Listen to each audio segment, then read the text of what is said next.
Asia 41 news के साथ मैं हूं आपके मेजबान मुतरबा यूसुफ।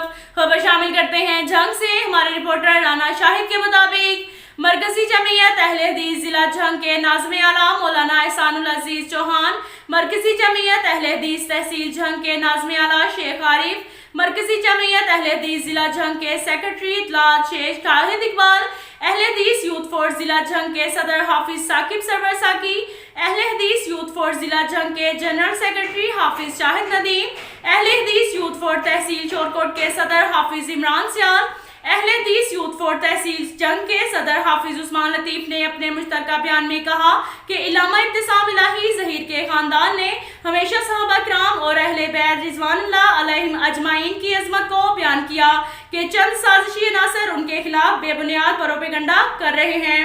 ऐसे साजिशी अनासर को फौरी तौर पर गिरफ्तार करके उनको करार वाकई सजा दी जाए।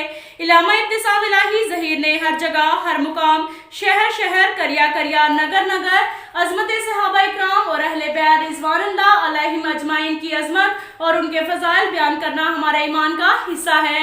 जो लोग अहले बैत को नहीं मानते उनका ईमान दुरुस्त नहीं। जब तक हम जिंदा हैं इंशाअल्लाह अज़मत सहाबा और अहले बैत रिज़वानुल्लाह अलैहिम अजमाइन की अज़मत पर आंच नहीं आने देंगे। अब तक के लिए इतना ही काफ़ी है। मिलते हैं अगले बुलेटिन में, हमारे साथ रहिएगा। अल्लाह।